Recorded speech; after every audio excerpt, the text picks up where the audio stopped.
এসে শুনতে হবে যে ভাইয়ের হাত কাটা লাগবে। দিল্লি না ঢাকা, এই লড়াই লড়াই লড়াই চাই। দেখেন আমার এই ভাই, আমাদের যে এই ভাই দেখেন পায়ের কি কন্ডিশন, এই পায়ের এখনো সুস্থ হওয়া দরকার। 4 মাস থেকে মেডিকেলে, 3 মাস আবার আমরা মেডিকেলে।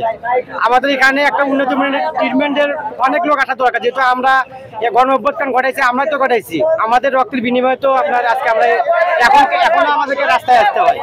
তো সবকিছু মিলে আমরা চাবো, আমাদের যে স্বাস্থ্য উপদেষ্টা আছে উনি আমাদের কেন স্বাস্থ্য মন্ত্রণালয় থেকে আমাদের কোনো এখন কোনো ডিক্লেয়ার দেন, কোনো রকমের কোনো কিছু ব্যবস্থা করেনি, এটা কেন? আমরা চাবো স্বাস্থ্য উপদেষ্টা আমাদের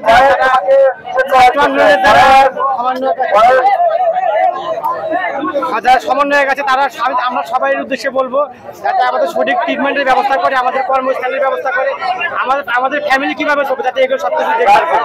এটাই আমাদের কথা ভাই।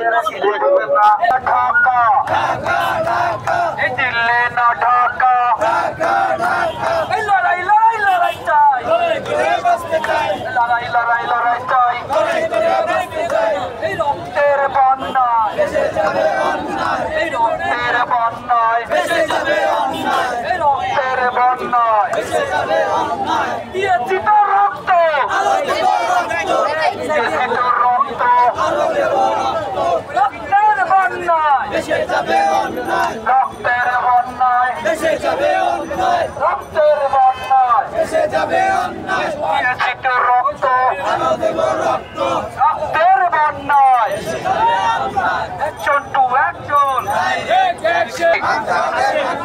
আমাদের দাবি, আমাদের দাবি, আমাদের দাবি, আমাদের দাবি, আমাদের দাবি, আমাদের দাবি, আমাদের দাবি, আমাদের দাবি। একজন টু একজন, একজন টু একজন।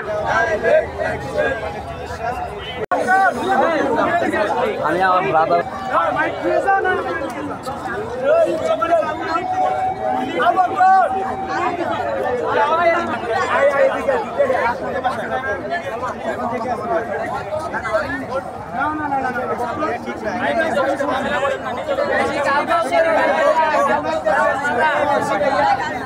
সমাধান আমরা পাই নাই। আমাদেরকে বারবার আশ্বাসের মূল্য দেখানো হয়, কিন্তু আমাদের আহত ভাইরা